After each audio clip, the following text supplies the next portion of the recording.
Bonjour et bienvenue dans la chaîne Mathématiques Sciences. Aujourd'hui, je vous présente et expliquer une nouvelle vidéo, qui est une vidéo donc en physique-chimie sur le thème numéro 4, des signaux pour observer et pour communiquer.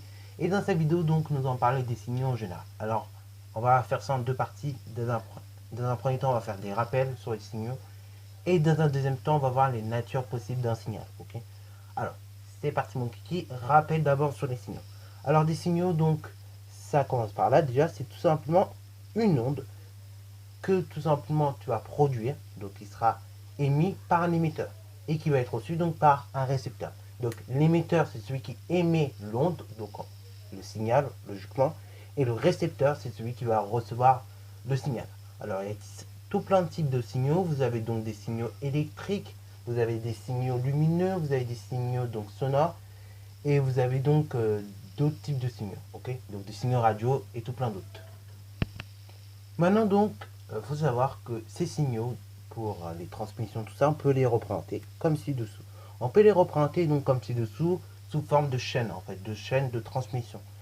Et donc sur cette chaîne de transmission, dans un premier temps, on va mettre l'émetteur du signal, ok. Donc l'émetteur du signal dans un petit rectangle, voilà. Ensuite, dans un second temps, à droite, ce coup-ci, on mettra pareil le récepteur du signal. Et entre les deux, donc, on va relier ces deux éléments, ces deux rectangles en fait, par une flèche. Et cette flèche, donc, on indiquera le type du signal, ok. Donc, je pourrais vous prendre un exemple. Par exemple, si je prends, je sais pas. Donc, si je prends par exemple le signal sonore qui retentit quand les portes d'un train vont se fermer.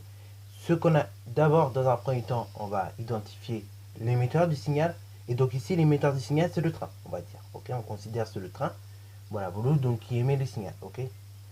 Alors, il va mettre deux types de signal. Ici, donc, quand je vais parler du signal sonore, de la fermeture des portes, donc le... Oui, je sais. Vous allez me dire comment j'arrive à reproduire. Bah écoutez, j'ai beaucoup entendu le bruit, donc à force, voilà.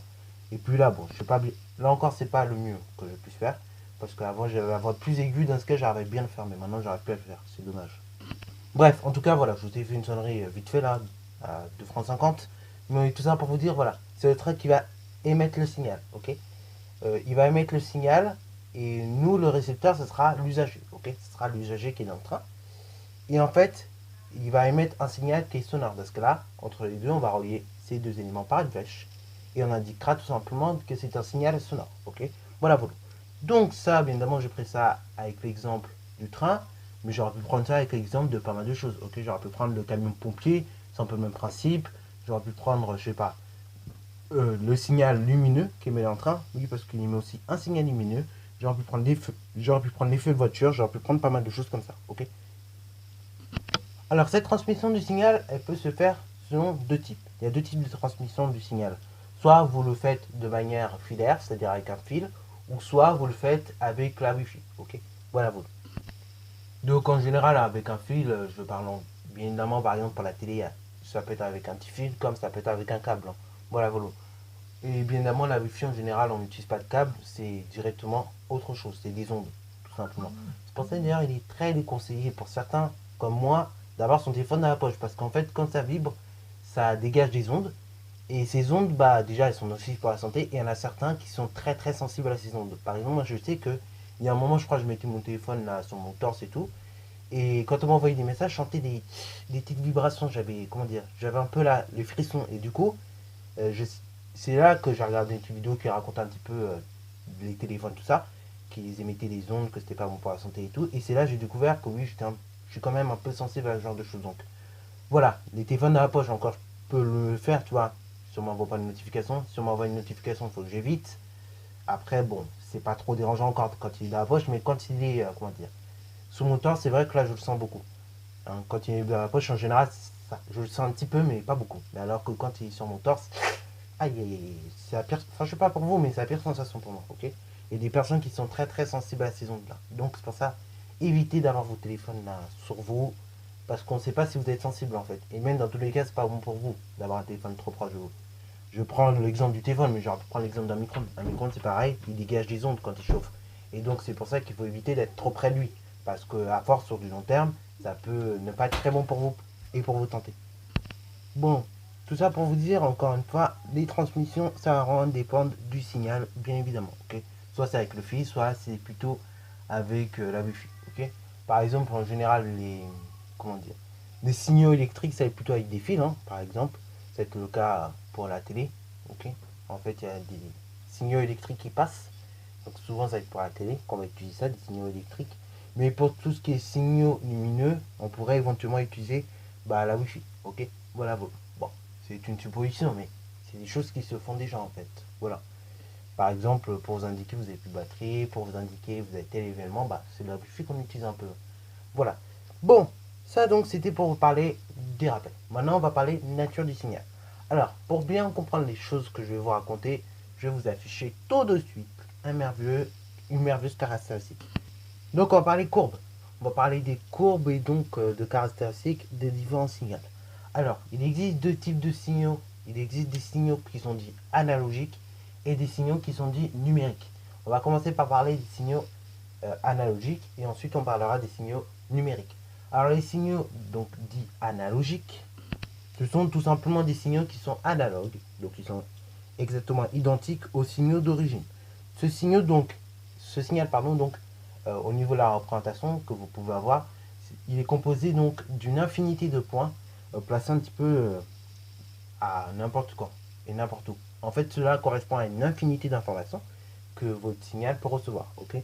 Donc sa représentation, elle est constituée d'une infinité de points, comme vous pouvez le voir. Ok.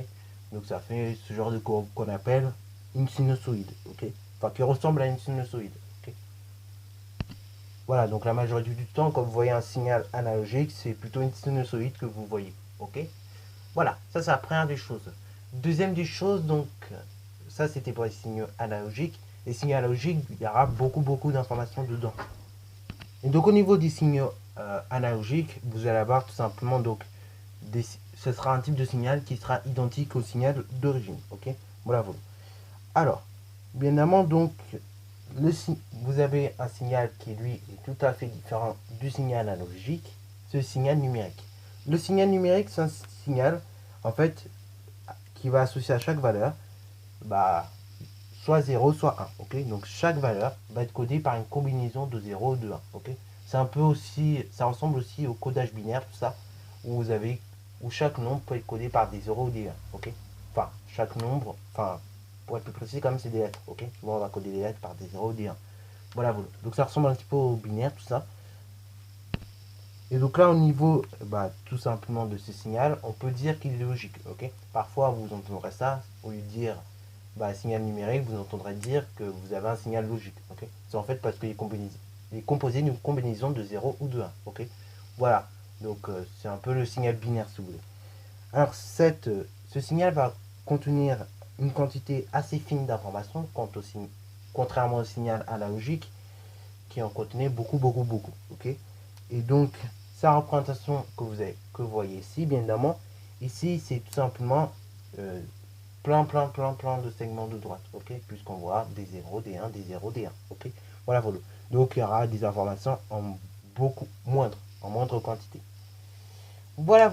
Donc si vous devez reconnaître ça graphiquement, c'est simple. Soit vous avez une sinusoïde ou des vagues en tout cas, et c'est ce qu'on appelle un signal analogique. Ou soit vous avez des segments de droite, et donc ça on appelle ça le signal numérique. Voilà. Qui lui contient beaucoup moins d'informations que le signal analogique. Voilà, donc sur ce, c'est la fin de cette vidéo. J'espère qu'elle vous aura plu. N'hésitez d'ailleurs pas à la liker, commenter et bonne année à toi en mathématiques et en sciences.